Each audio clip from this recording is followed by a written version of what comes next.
Que Dieu vous bénisse abondamment. Je vais aborder un autre aspect pour attirer l'attention du peuple de Dieu. Cet aspect concerne la Sainte Seine.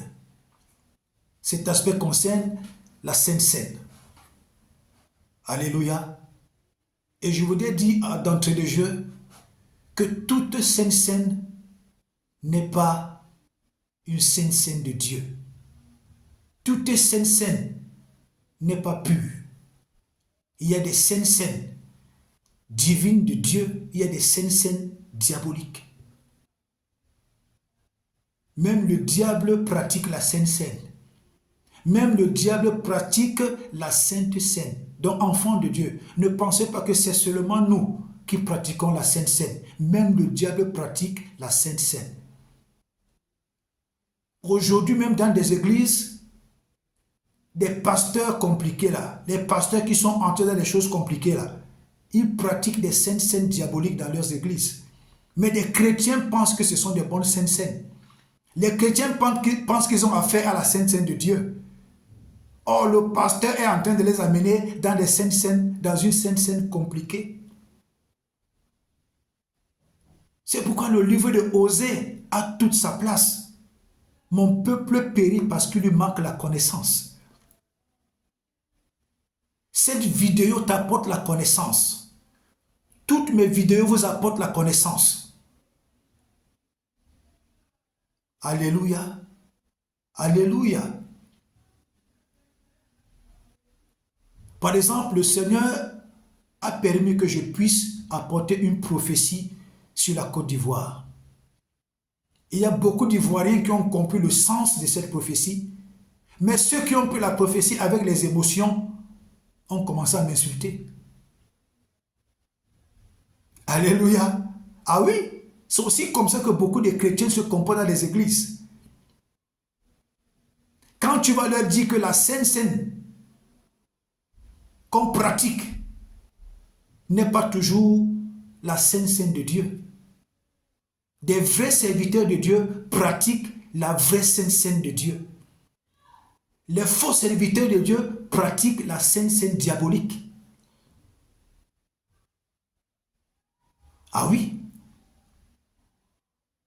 Comme les vrais serviteurs de Dieu prient pour que pour que le pain soit transformé en chair, pour que le vin soit transformé en sang, c'est la même chose que quand vous avez un pasteur qui a pactisé avec le diable. Vous avez un responsable, un leader qui a pactisé avec le diable, qui a une mauvaise vie. Quand il prie sur le pain de la Sainte Seine, il transforme ce pain en chair humaine, en chair du diable, en chair d'un démon, en chair d'un sorcier. Et le vin qu'il transforme, il transforme ce vin en sang, le sang d'un démon, le sang d'un sorcier, le sang du diable. C'est comme ça que ça fonctionne. J'attire ton attention aujourd'hui, enfant de Dieu, pour te dire, sois très prudent. Quand tu es dans une église où le pasteur a une mauvaise vie, dans une église où tu soupçonnes que le pasteur est attaché à des choses mystiques, tu n'es pas obligé de prendre la Sainte Seine qu'on pratique là-bas. Tu n'es pas obligé de prendre cette Sainte Seine. Tu peux faire ta Sainte Seine chez toi. Tu achètes le fruit, le jus de raisin. Tu vas à la boulangerie. Tu achètes un pain. Les pains sans levain, il y en a à la boulangerie. Ou bien tu fabriques un gâteau qui n'a pas de levain. Tu fais ta Sainte Seine à domicile. Tu la fais chez toi. Tu n'es pas obligé de prendre la Sainte Seine à l'église. Surtout quand tu constates que le conducteur de cette église-là est louche. C'est lui qui couche les femmes des gens. C'est lui qui grossit les filles de la chorale. C'est lui qui couche avec les petits garçons de l'église. C'est la femme prophétesse elle a une mauvaise vie. Quand tu constates ce genre de choses, je te donne un conseil, ne prends pas la Sainte Seine dans ce genre de milieu-là. Tu fais du mal à ta vie. Tu fais du mal à ta vie. Je vais vous raconter une histoire. J'étais témoin de cette histoire. Dans une église, l'apôtre de cette église avait son adjoint. Et son adjoint travaillait dans un restaurant. Et c'est dans ce restaurant-là qu'il est entré dans l'homosexualité. Lui, il était la femme d'un médecin. Donc ce médecin le couchait. Il était la femme d'un médecin. Pourtant, c'était l'adjoint de l'apôtre. Donc c'était un pasteur, ce frère. Et alors, ce frère avait la responsabilité de la Sainte Seine. L'apôtre lui avait confié la responsabilité de la Sainte Seine. Il coordonnait, il regardait, il organisait, il préparait la table du Seigneur. Pourtant, il était quoi? Il était homosexuel, il était double cible. Qu'est-ce qui se passait donc dans cette église? À chaque fois qu'il y avait service de Sainte Seine, écoutez-moi bien, à chaque fois qu'il y avait service de Sainte Seine, après le service de Sainte Seine, les sœurs avaient des couches de nuit, les frères étaient visités par les mauvais esprits qui venaient coucher avec eux. Pas coucher, leur coucher par derrière, comme on pratique dans l'homosexualité. Une fois, deux fois, trois fois, c'était devenu permanent qu'à chaque service de Sainte Seine, les frères et les sœurs se trouvaient dans des situations compliquées. Les sœurs avaient des couches de nuit, les frères recevaient des couches par derrière, par des esprits. Et alors, comme je dis toujours, il arrive toujours un moment où Dieu en a marre. C'est pourquoi je dis toujours à ces pasteurs corrompus que quand Dieu va se fatiguer de vous, vous allez finir comme des chiens. Vous allez mourir comme des chiens. Parce que j'ai déjà vu avec mes yeux comment Dieu traite des pasteurs, des hommes, des pasteurs corrompus. Comment Dieu traite tous ceux qui ont pris son œuvre avec négligence et ont introduit n'importe quoi dans son œuvre. J'ai déjà vu comment Dieu traite ce genre de personnes. Et alors, le frère tombe malade. Je crois que Dieu en avait marre. Dieu en avait marre. Le frère tombe malade. Il commence à chier du sang. C'est-à-dire, il chiait du sang. Il chiait du sang à tout vent. Et alors, l'apôtre me dit, accompagne-moi chez le pasteur. Je l'accompagne. En causant, il cause avec son apôtre, on est là, on prie pour lui, on part. Vous savez, quand une femme aime vraiment les choses de Dieu, elle ne va pas garder le silence. C'est pourquoi j'ai dit, toutes ces femmes, vous qui connaissez que vos pasteurs, vos maris dirigent des églises, vos maris abusent des sœurs dans l'église, vos maris sont dans la franc-maçonnerie, vos maris pratiquent les mauvaises œuvres, et vous gardez ça. Sachez, madame, que vous et votre mari, vous allez partir en enfer. Vous allez partir en enfer. Alors la femme de ce pasteur a suivi l'apôtre. Elle a dit à l'apôtre, je veux causer avec toi. C'est elle donc qui dit à l'apôtre que ton fils est malade comme ça parce que ton fils est homosexuel. Il est la femme d'un médecin. Là, il est là, il chie du sang à tout vent. Donc là où il est là, c'est fini pour lui. C'est là où l'apôtre dit, quoi? Mais attends, ce garçon pratique ça depuis quand? C'est là où sa femme lui dit, c'est sûr qu'il pratique ça depuis. Parce que chaque fois il me disait, je m'en vais à tel endroit, je m'en vais à tel endroit. Donc à chaque fois qu'il partait là-bas, il partait se faire abuser par ce médecin. Et alors l'apôtre a commencé à comprendre que, mais attends, moi-même l'apôtre, il y a des démons qui ont menacé de venir me coucher dans la nuit. Donc c'était la cause de ça. C'est donc là où l'apôtre commence à se faire un feedback. Donc toutes les couches de nuit que les sœurs ont, tous les frères qui sont couchés par des esprits. Donc c'était ce frère pasteur qui était la portée d'entrée. Et la portée d'entrée par où? Par le service de la Sainte Seine. On ne confie pas la Sainte Seine à n'importe qui. On ne confie pas la Sainte Seine à n'importe qui. Vous allez trouver aujourd'hui dans les églises On confie la Sainte Seine à une prostituée. On confie la Sainte Seine à un adultère. On confie la Sainte Seine à des personnes qui ont de mauvaises vies. On confie la Sainte Seine à des personnes peu recommandables. Et vous croyez que Dieu est dans ce genre de choses? Dieu n'est pas dans ce genre de choses. La Sainte Seine est quelque chose de très sacré. C'est le corps et le sang de Jésus. Donc quand on confie la Sainte Seine à des personnes qui ont de mauvaises vies, Dieu n'est plus dedans.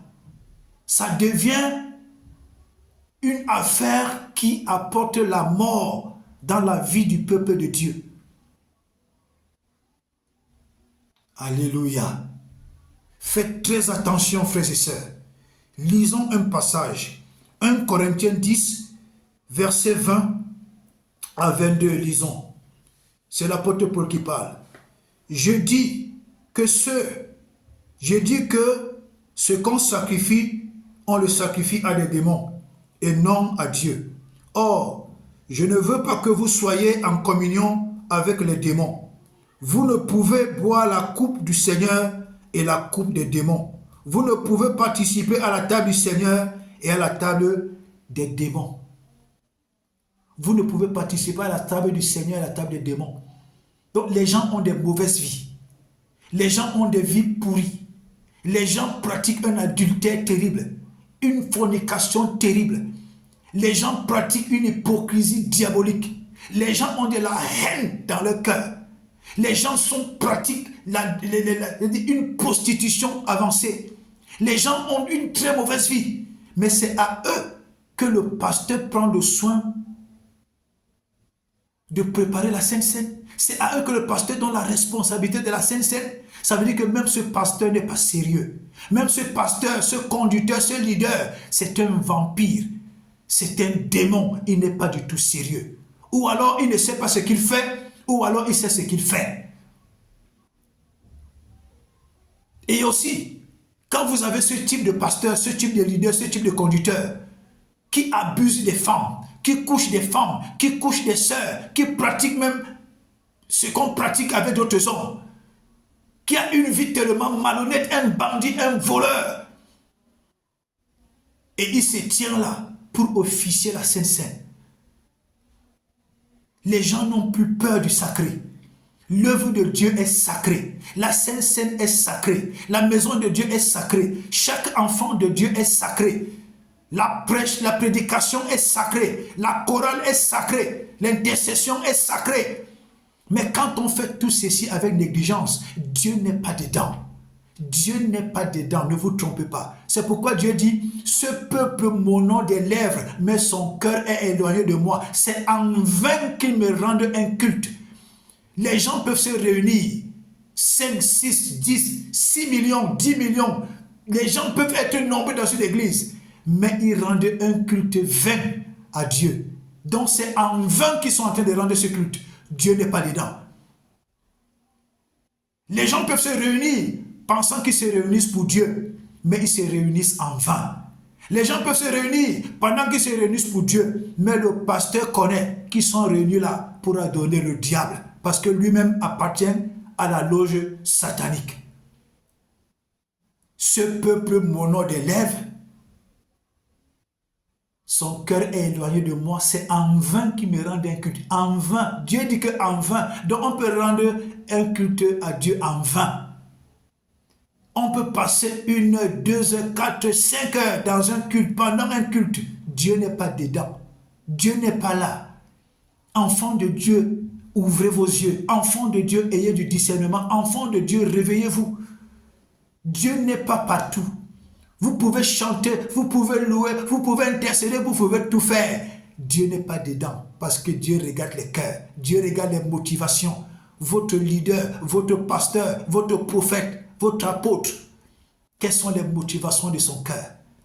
Il appartient à qui? À Jésus ou bien il appartient à une loge satanique? Comment est-ce qu'il fait l'œuvre de Dieu? Donc vous pouvez vous réunir en vain. Et comme ça pendant des années. Quand Dieu a commencé à m'enseigner, j'ai commencé à comprendre que vraiment, Dieu n'est pas dans tout. Alléluia. Alléluia. J'ai également vu une vidéo, cela s'est passé aux États-Unis. Un pasteur qui est en train de prêcher, un pasteur populaire. C'était la Sainte Seine, il préparait la Sainte Seine. Et c'est pendant la Sainte Seine, il s'est blessé. Il a pris de son sang. Il a mélangé son sang avec le vin qui était préparé pour la Sainte Seine. Et il dit que son sang est le sang de Jésus. Son sang symbolise le sang de Jésus. Il a mélangé tout. Et quand les chrétiens boivent ça, ils boivent les démons de ce pasteur. Ils boivent la vie de ce pasteur. C'était un pasteur attaché aux sectes pernicieuses. Parce qu'un vrai pasteur ne ferait jamais une chose pareille. Jamais. Déjà, le vin qu'on transforme en sang de Jésus, c'est suffisant. Mais tu prends encore ton sang, tu ajoutes dedans, tu dis que c'est le sang de Jésus. Non. Et c'est comme ça que beaucoup d'enfants de Dieu se retrouvent possédés, se retrouvent envoûtés, se retrouvent à avoir des maris de nuit, des femmes de nuit, se retrouvent en train de stagner pendant des années sur place à cause de la Sainte Seine.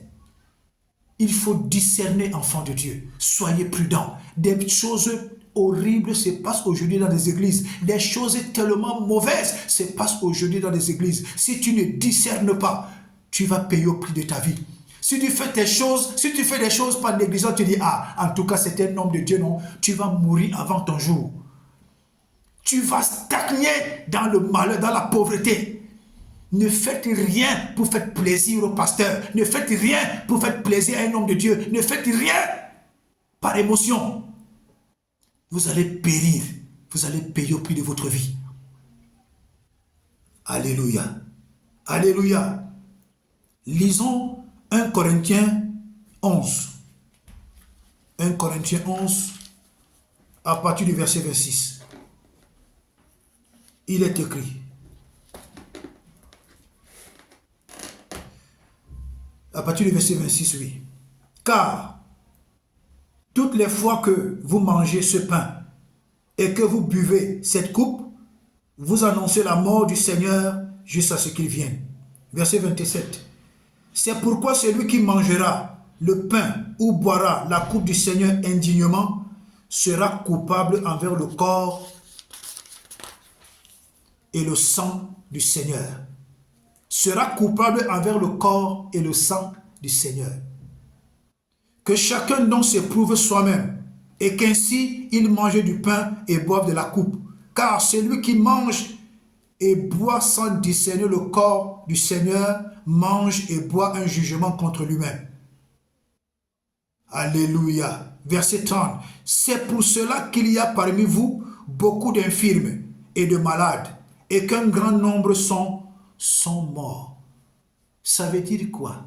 Ça veut dire que quand un vrai homme de Dieu officie la Sainte Seine, il transforme le pain en chair de Jésus, il transforme le vin en sang de Jésus. Et ceci nous apporte la vie, ceci nous apporte la restauration, ceci nous apporte la distinction, ceci nous apporte la bénédiction, ceci nous apporte la guérison, ceci nous apporte la purification. Quand on se prépare à prendre une bonne Sainte Seine. Voilà. Et maintenant de l'autre côté, quand celui qui prépare la Sainte Seine, celui qui officie la Sainte Seine, c'est un pasteur, c'est un leader, c'est un serviteur de Dieu qui appartient aux sectes pernicieuses, qui pratique la magie traditionnelle, qui a une mauvaise vie, il pratique des choses terribles sur des petits garçons, il pratique un adultère, une impudicité que Satan même ne peut pas pratiquer. À chaque fois qu'il se tient devant une Sainte Seine, il transforme ce pain en chair de Satan. Il transforme ce pain en chair de démons. Il transforme ce vin en sang de Satan et en sang des démons. Au lieu que ceux qui l'apprennent, ceux qui l'apprennent en ce moment, boivent des maladies, se retrouvent dans des maladies, se retrouvent dans des blocages, se retrouvent dans des malédictions, se retrouvent dans des situations de mort. C'est ce que ça veut dire. La Sainte Seine de Jésus apporte la vie, la Sainte Seine du diable apporte la mort. Comme le corps, comme le pain et le vin sont transformés en chair de Jésus et en sang de Jésus, c'est pareil pour l'autre côté. Le pain et le vin sont transformés en chair de Satan et en vin de Satan. En sang de Satan, pardon. Donc faites attention, frère. Satan pratique toujours la photocopie. Faites attention. Ce n'est pas toutes les saintes scènes qu'on prend dans des églises qui sont des vraies saintes scènes. Ce n'est pas toutes les saintes scènes qu'on prend dans des églises qui sont des vraies saintes scènes. Faites très attention. Quand vous avez un pasteur, un conducteur, un leader, un homme de Dieu, une femme pasteur, une prophétesse qui a une mauvaise vie, qui pratique des actes contre nature, qui appartient à une loge mystique, qui pratique la magie traditionnelle, laissez-moi vous dire, toutes les saintes scènes qu'il officie, il transforme ce pain en chair de Satan et ce vin en sang de Satan. Faites très attention. Tu n'es pas obligé de prendre la sainte scène quand tu constates que le milieu où tu es pollué. Faites très attention. Vous voyez des hommes de Dieu aujourd'hui, ils ont une hypocrisie diabolique, une haine diabolique. Faites très attention. Je continue. Lisons Hébreux 10. Hébreux 10. Écoutez-moi attentivement. Hébreux 10, du verset 26 au verset 30. Écoutons la lecture. Je préfère lire Hébreux 26, Hébreux 10, verset 26 à 30. Écoutons la lecture. Car, si nous péchons volontairement après avoir reçu la connaissance de la vérité, il ne reste plus de sacrifice pour les péchés, mais une attente terrible du jugement et l'ardeur d'un feu qui dévorera les rebelles. Verset 28. Celui qui a violé la loi de Moïse meurt sans miséricorde, sur la déposition de 2 ou de 3 témoins. Verset 29. De quel pire châtiment pensez-vous que sera jugé digne celui qui aura foulé aux pieds le Fils de Dieu, qui aura tenu pour profane le sang de l'alliance par lequel il a été sanctifié, et qui aura outragé l'esprit de la grâce, car nous connaissons celui qui a dit « À moi la vengeance, à moi la rétribution ». Et encore, le Seigneur jugera son peuple. Frères, vous avez écouté la lecture de Hébreux 10, verset 26 à 30. Je vous envoie encore méditer. Quand tu as la connaissance de la vérité et que tu pêches volontairement, tu es en train d'outrager l'esprit de la grâce. Tu es en train de profaner le sang de l'alliance. Et la Bible dit que tu t'exposes à la condamnation. Tu t'exposes à un jugement sévère. Tu t'exposes à la colère de Dieu. Aujourd'hui, les chrétiens vivent comme des petits cochons. Ils pratiquent du péché, ils vivent dans un désordre terrible. Et on passe le temps à leur dire que Dieu est amour, Dieu est amour. Vous avez lu Hébreux 10? Ton pasteur qui te dit que Dieu est tellement amour qu'il ne punit pas. Mais ton pasteur te fait du mal. Ton prophète te fait du mal. Voilà ce que Hébreu est en train de nous dire. Hébreux 10, verset 26 à 30. Quand tu pêches volontairement alors que tu as déjà la connaissance, tu t'exposes à un jugement terrible. Tu es en train d'outrager le sang de l'alliance. Tu es en train d'outrager l'Esprit de Dieu. Alléluia. Donc si ton pasteur, ton prophète, ton conducteur, ton apôtre, ton leader passe le temps à te dire que Dieu est amour, Dieu est amour, Dieu est amour, Dieu ne punit pas, Dieu ne châtie pas, il te fait du mal. Parce que Dieu dit encore, la Bible dit encore, considère la bonté de Dieu, considère la sévérité de Dieu. Lisons un autre passage. Lisons un autre passage. 1 Jean 1. Lisons 1 Jean 1, versets 6 à 10. 1 Jean 1, versets 6 à 10. Il est écrit. Écoutez bien la lecture, enfants de Dieu. 1 Jean 1, verset 1. 1 Jean 1, verset 6 à 10. 1 Jean 1, verset 6 à 10. Écoutons la lecture. Si nous disons que nous sommes en communion avec lui, c'est-à-dire avec Jésus, et que nous marchons dans les ténèbres, nous mentons et nous ne pratiquons pas la vérité. Verset 7.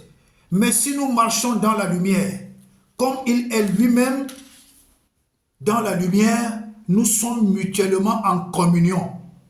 Et le sang de Jésus, son Fils, nous purifie de tout péché. Retenez cet endroit, nous allons revenir. Si nous disons que nous n'avons pas de péché, nous nous séduisons nous-mêmes et la vérité n'est point en nous. Verset 9. Si nous confessons nos péchés, il est fidèle et juste pour nous les pardonner et pour nous purifier de toute iniquité. Verset 10. Si nous disons que nous n'avons pas péché, nous le faisons menteur et sa parole n'est point en nous. Quand nous lisons ce texte, nous comprenons que le sang de Jésus agit efficacement. Le sang de Jésus agit efficacement quand nous nous comportons bien. Oui, quand nous nous comportons bien, quand nous évitons de commettre le péché, quand nous évitons de faire du mal à notre prochain, quand nous évitons de faire du mal, quand nous faisons des efforts pour nous comporter comme Jésus, pour avoir la vie de Jésus, c'est là que le sang de Jésus agit. C'est donc là que, quand il peut nous arriver de pécher, il peut nous arriver de pécher d'une manière inadvertance, d'une manière comme ça, subite. C'est là où le péché, c'est là où le sang de Jésus agit. Mais je vais te dire que quand tu peux commettre l'adultère, c'est que tu t'es préparé à aller commettre l'adultère. Ce n'est pas un péché soudain. Quand tu te prépares d'aller commettre l'adultère, l'impudicité, c'est que tu as d'abord pensé, tu as déjà médité, ça a pris du temps. Donc tu as préparé ça. Ce n'est pas un péché par inadvertance. Non. Des péchés par inadvertance, c'est que tu t'es mis en colère et puis tu as insulté quelqu'un. C'est ça le péché par inadvertance. Même quand tu vas voler, tu prémédites d'aller voler. Ce n'est pas un péché par inadvertance. Donc le vol, l'adultère, la fornication, c'est que tu te prépares pour aller voler. Ce n'est pas d'une manière inconsciente. Donc que les enfants de Dieu arrêtent de trouver des raisons sur des choses qui ne tiennent pas debout. Donc le sang de Jésus agit efficacement. Le sang de Jésus nous purifie quand nous faisons des efforts pour vivre comme Jésus, quand nous faisons des efforts pour ressembler à Jésus, quand nous faisons des efforts pour vivre, pour épouser le caractère de Jésus, quand nous faisons des efforts pour ressembler à Jésus. Jésus a dit, soyez mes imitateurs. Quand nous faisons des efforts pour imiter la vie de Jésus, c'est donc que quand nous péchons par inadvertance, c'est là où le sang de Jésus agit. C'est là où le sang de Jésus agit. Mais quand tu prends la résolution toi-même d'aller pécher, quand tu vas pécher en commettant l'adultère ou la fornication, la Bible dit que tu pêches contre ton propre corps. Les conséquences parfois sont très dangereuses. Par les actes sexuels, tu es possédé. Par les actes sexuels, on trafique ta vie. Par des actes sexuels, on tue ton étoile. Par des actes sexuels, on te met des asticots, on te met des totems dans le corps. Par des actes sexuels, tu livres ta vie. Comme la Bible dit, tu livres ta vigueur, tu livres ta destinée entre les mains de cette femme ou de cet homme. Alléluia. Alléluia. Alléluia. Ok. Je vais conclure donc en disant que, mes bien-aimés dans le Seigneur, ce n'est pas toutes les saintes scènes qui sont les saintes scènes de Dieu. Il y a les saintes scènes de Jésus, il y a les saintes scènes du diable qui sont pratiquées dans des églises.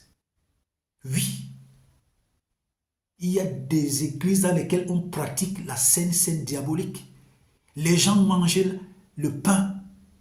Pourtant, c'est la chair du diable, la chair des démons, la chair humaine, la chair qu'on a pris dans les réseaux de sorcellerie qu'ils sont en train de manger pour envoûter leur vie, pour détruire leur vie, leur transmettre des maladies chroniques, leur transmettre des autres, mettre le voile noir sur leur vie. Et maintenant, des églises là où on sert Dieu en vrai pratiquent la sainte scène du Seigneur, là où le pain est transformé en chair de Christ, là où le vin est transformé en sang de Jésus, et les enfants de Dieu reçoivent la vie de Christ, reçoivent la bénédiction, reçoivent la guérison, reçoivent l'élévation, reçoivent la transformation. Alléluia. C'est un éclairage que je veux apporter aux enfants de Dieu, pour qu'ils comprennent que ce n'est pas dans toutes les églises qu'on pratique les vraies saintes scènes. Il y a des églises où on pratique la vraie sainte scène, les églises où on sert Dieu en vrai, et les églises où le conducteur, la conductrice appartient à un réseau de sorcellerie, un réseau de magie, un réseau d'impudicité, un réseau d'adultère. Dans ces lieux-là, la sainte scène qu'on prend là-bas, c'est la chair du diable et le sang du diable que les gens boivent là-bas. Et ils se disent qu'ils sont dans des églises alors qu'ils sont emballés dans des histoires compliquées. Ils se disent qu'ils sont dans des églises alors que quand ils partent à l'église, ils partent entrer dans le ventre de Satan. Ils partent être en contact avec les démons. Ils partent gâter leur vie. Ils partent être en communion avec les œuvres des ténèbres. Aujourd'hui, vous entendez des choses terribles. Des hommes,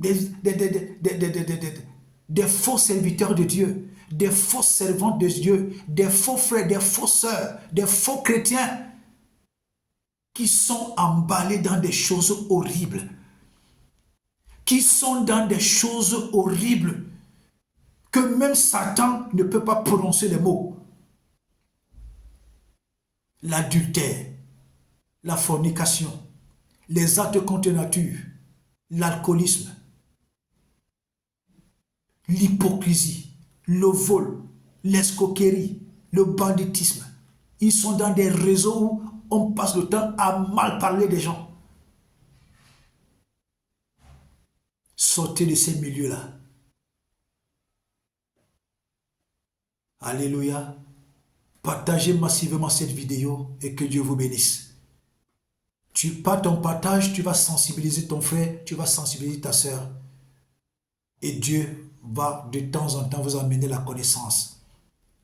Osée 4, verset 6 dit, « Mon peuple périt faute de connaissance. » Le domaine, la chose sur laquelle tu n'as pas la connaissance, le domaine dans lequel tu n'as pas de connaissance, celui qui a la connaissance peut te détruire.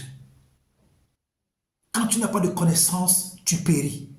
Quand tu n'as pas de connaissance, tu t'exposes à la mort.